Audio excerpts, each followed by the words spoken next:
11월 19일 예수소망교회 주일 예배 말씀입니다. 오늘 말씀은 임박한 여호와의 큰 날 스바냐 1장 7절 또 14절에서 18절까지 말씀입니다. 주 여호와 앞에서 잠잠할지어다. 이는 여호와의 날이 가까웠으므로 여호와께서 희생을 준비하고 그가 청할 자들을 구별하셨음이니라. 여호와의 큰 날이 가깝도다. 가깝고도 빠르도다. 여호와의 날의 소리로다. 용사가 거기서 심히 슬피 우는도다. 그날은 분노의 날이요 환난과 고통의 날이요 황폐와 패망의 날이요 캄캄하고 어두운 날이요 구름과 흑암의 날이요 나팔을 불어 경고하며 견고한 성읍들을 치며 높은 망대를 치는 날이로다. 내가 사람들에게 고난을 내려 맹인같이 행하게 하리니 이는 그들이 나 여호와께 범죄하였음이라. 또 그들의 피는 쏟아져서 티끌같이 되며 그들의 살은 분토같이 될지라. 그들의 은과 금이 여호와의 분노의 날에 능히 그들을 건지지 못할 것이며 이 온 땅이 여호와의 질투의 불에 삼켜지리니 이는 여호와가 이 땅 모든 주민을 멸절하되 놀랍게 멸절할 것임이라. 스바냐 선지자는 요시야 왕 때에 활동한 선지자입니다. 1장의 1절에 보면 스바냐서 그 스바냐의 족보가 나오는데 스바냐의 4대째 조상인 히스기야의 현손이라고 나옵니다. 히스기야 왕은 이스라엘 역사에서 아주 선한 왕 중에 하나였고 결국 스바냐가 히스기야 왕의 현손이라는 것은 유다의 스바냐가 왕족이었다는 것을 설명해 줍니다. 스바냐라는 이름의 뜻은 여호와께서 보호하신 자라는 의미를 갖고 있습니다. 그는 왕가 출신이었기 때문에 상류사회의 타락상에 대해서 자세하게 지적할 수가 있었고 오늘 스바냐는 바로 이 예루살렘의 운명에 대해서 말하고 있습니다.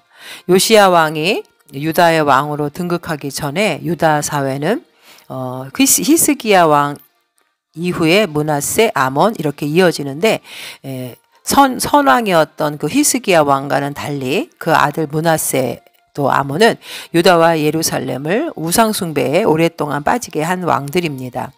므낫세는 55년이라는 통치 기간을 유다에서 통치하면서도 그 부친이자 선대왕이었던 히스기야 왕이 헐어버린 산당들과 또 바알과 아세라 제단을 다시 세우는 하나님 앞에서 이러한 폐역을 저질렀습니다.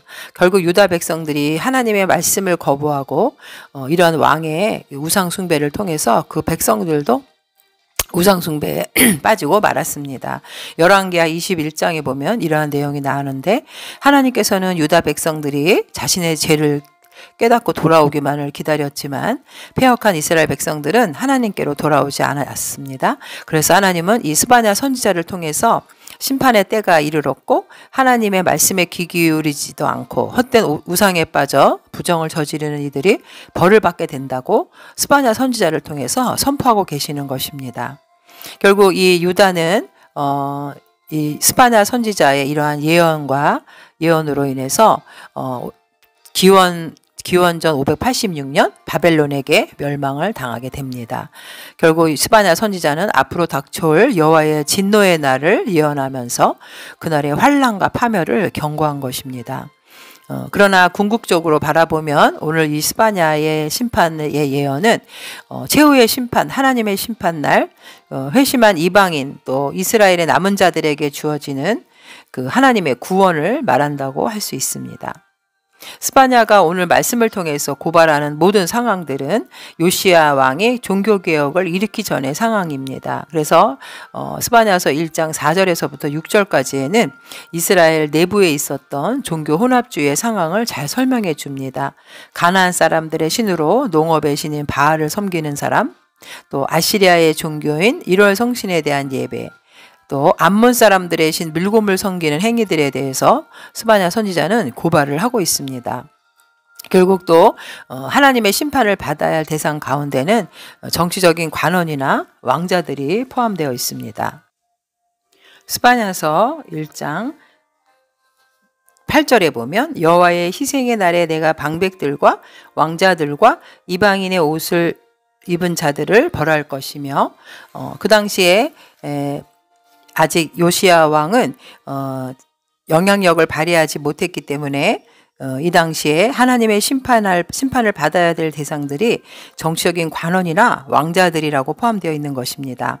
이제 요시야 왕이 8살에 즉위를 했기 때문에 왕으로서의 통치권을 갖지 못하고 왕족들과 관원들의 통치의 핵심이 있었다는 것을 얘기해 줍니다. 결국 이 스바냐서에서 가장 핵심적인 메시지는 하나님 여호와의 날, 심판의 날을 선포하는 것입니다.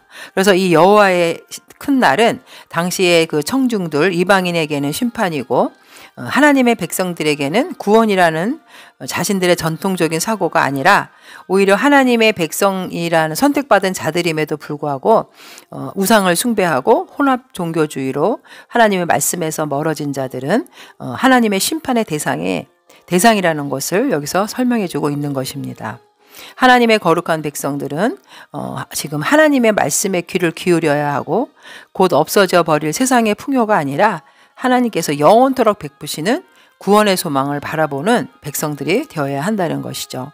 오늘 이 스바냐 선지자의 여호와의 심판의 날은 어떠한 날을 말하는 것이고 우리에게 어떤 교훈을 주는지 함께 은혜 받기를 원합니다. 첫 번째, 장차 임할 여호와의 큰 날은 의인과 악인을 구별하는 날입니다. 15절과 17절의 내용을 보면 장차 임할 여호와의 날이 어떤 날인지를 묘사하고 있습니다. 그 날에 대해서 분노의 날이요, 환난과 고통의 날이요, 황폐와 패망의 날이요, 캄캄하고 어두운 날이요, 구름과 흑암의 날이요, 나팔을 불어 경고하며 견고한 성읍들을 치며 높은 망대를 치는 날이라고 말하고 있습니다. 여기서 15절이 고통과 절망의 날이라는 걸 보여준다면 16절은 전쟁의 날이라는 걸 설명해 주는 거 있습니다. 결국 이 여호와의 큰 날은 유다 백성들에게 있어서 고통과 절망의 날, 전쟁의 날이라는 것이죠. 결국 기원전 586년에 바벨론 군대에 의해서 예루살렘이 함락되고 파괴되면서 이전에 겪어보지 못한 환난과 고통과 황폐와 패망을 경험하게 됩니다. 결국 역사적으로는 유다에 대한 멸망이지만은 본질적으로 장차 세상의 종말의 때에 있게 될 하나님의 최후의 심판의 날의 예표가 되는 것입니다. 자, 이 날은 결국 최종 하나님의 최후의 심판 날은 우리가 사도행전 1장 11절에도 천사가 말하기를 갈릴리 사람들아 어찌하여 서서 하늘을 쳐다보느냐 너희 가운데서 하늘로 올리우신 이 예수는 하늘로 가심을 본 그대로 오시리라. 결국 예수님의 재림이 결국 이 세상의 종말에 하나님의 심판이 임하는 날입니다. 그래서 마태복음 24장 42절과 43절에도 보면 그러므로 깨어있으라 어느 날에 너희 주가 임할는지 너희가 알지 못함이니라. 영적으로 우리가 깨어있어야 한다고 말합니다. 결국 정차 최후 심판의 날은 역사상 우리는 그 어느 날과도 비교할 수 없을 만큼 심히 두려운 고통의 날이 될 것입니다. 그러나 역사상 존재하였던 여호와의 날이 유다에 대한 그 심판의 날이 두려운 날이요, 고통의 날이요, 멸망의 날이라면은 최후의 심판의 날로서 여호와의 날은 또 다른 성격을 지닌 날인데 결국 한편에게는 멸망의 날이고 영원한 고통이지만 또 다른 한편에게는 구원의 날이요, 영원한 복락이 시작되는 날이라는 것입니다. 최후의 심판이 하나님을 경외하지 않고 그리스도를 의지하지 않은 악인들에게는 멸망의 날이요 영원한 고통이 시작되는 날이지만 하나님을 경외하고 그리스도를 신실하게 믿고 따르는 자들에게는 바로 구원의 날이요 영원한 복락이 시작되는 날이라는 것입니다. 결국 복음을 받아들이고 안 받아들이냐에 따라 그 사람의 태도에 따라서 그 날의 성격은 정반대로 달라지는 것입니다. 그리고 이 날은 누가복음 21장 35절에도 이 날은 온 지구상에 거하는 모든 사람에게 임하리라 라고 분명히 명시되어 있습니다. 우리는 정말 하나님의 최후의 심판의 날에 구원의 자리에 온전히 서 있기 위해서 깨어있는 삶, 또 이것을 알리는 사람이 되어야 됩니다. 요한복음 5장 29절에 선한 일을 행한 자는 생명의 부활로 악한 일을 행한 자는 심판의 부활로 나아오리야. 결국 우리는 이것을 아는 하나님의 백성으로 이 복음을 증거하고 많은 사람들이 구원을 얻도록 우리는 파수꾼의 역할을 잘 감당하는 성도들이 되어야겠습니다. 그리고 두 번째, 여호와의 큰 날의 심판은 바로 이 고난에 분명한 목적과 이유가 있다는 것을 깨달아야 합니다. 하나님이 심판을 주시는 이유는 결국 이스라엘 백성들이 하나님께로 돌아오게 하기 위한 심판이었다는 것이죠. 17절에 보면 내가 사람들에게 고난을 내려 맹인같이 행하게 하리니 이는 그들이 나 여호와께 범죄하였습니다. 여기서 사람들은 물론 유다 사람들을 말하는 것인데 맹인같이 행한다는 것은 임박한 여호와의 큰 날이 캄캄하고 어두운 날이요 구름과 흑암의 날이 될 것이라고 한 15절을 염두에 둔 표현으로 고난으로 인해서 절망에 사로잡히게 될 것을 말하고 있습니다. 그리고 하나님이 이처럼 여호와의 큰 날을 행하시는 고난을 주시는 이유가 여호와께 범죄하였다라고 말씀하고 있습니다. 결국 하나님은 우리에게 고난을 주시는 이유, 분명한 이유와 목적이 있다는 것입니다. 세상에 일어나는 이 모든 일들은 다 그 일에 궁극적인 원인이 있습니다. 그 원인은 바로 이 세상을 창조하시고 주관하시고 섭리하시는 하나님이 이 세상을 이끌어 가신다는 것이죠. 이사야 45장 7절에 나는 빛도 짓고 어둠도 창조하며 나는 평안도 짓고 환난도 창조하나니 나는 여호와라 이 모든 일들을 행하는 자니라 하였노라. 이 세상은 그냥 자연적으로 움직이는 것 같지만 세상의 모든 것은 하나님의 작정과 섭리에 따라 움직입니다. 그래서 마태복음 10장 29절에도 참새 한 마리도 하나님이 허락하지 않으면 땅에 떨어지지 않는다고 말씀하고 계시는 거죠. 결국 하나님의 백성들에게 큰 고난이 닥치게 되는 것, 하나님이 이 고난을 허락하신 것은 이스라엘 백성들의 범죄 때문이라는 것이죠. 에레미야 17장 9절에 만물보다 거짓되고 심히 부패한 것은 마음이라 누가 능히 이를 알리오마는 나 여호와는 심장을 살피며 폐부를 시험하고 각각 그의 행위와 그의 행실대로 보응하는. 그러나 이 고난이 그저 이 죄를 벌하기 위한 것이 목적이 아니라 돌아오게 하기 위한, 그들을 구원하기 위해서 회복하기 위한 것입니다. 호세아 6장 1절에도 오라 우리가 여호와께로 돌아가자. 여호와께서 우리를 찢으셨으나 도로 낫게 하실 것이요 우리를 치셨으나 싸매어 주실 것임이라. 또 요한복음 3장 17절 하나님이 그 아들을 세상에 보내신 것은 세상을 심판하려 하심이 아니요 그로 말미암아 세상이 구원을 받게 하려 하심이라.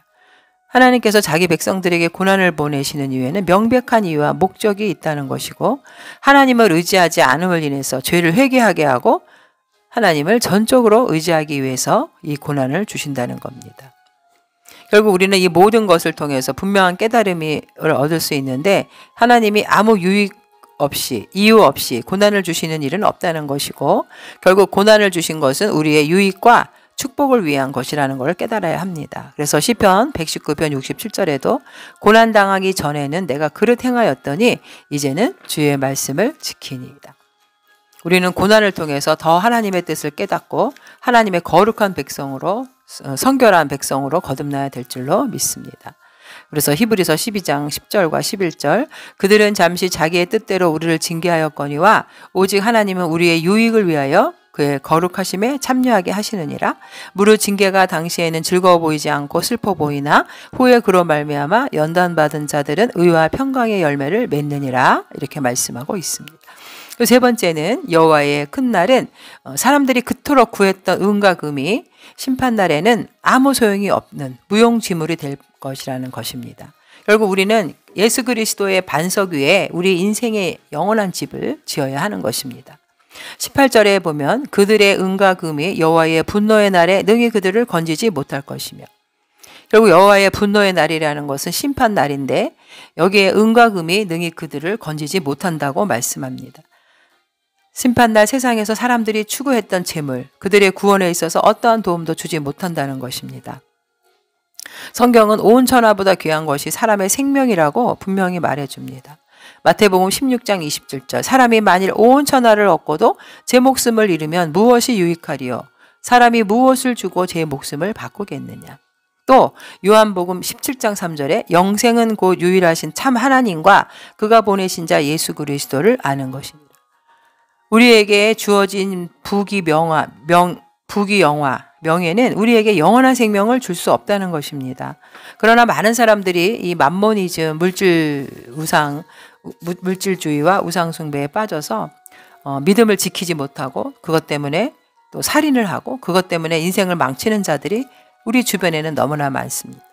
우리는 심판날에는 정말 일체의 가치도 없는 금과 은만을 쫓는 부끄러운 자가 되지 말고 정말 영원한 생명을 주는 예수 그리스도 믿음으로 우리는 나와야 될 줄로 믿습니다. 요한 1서 2장 15절에 이 세상이나 세상에 있는 것들을 사랑하지 말라.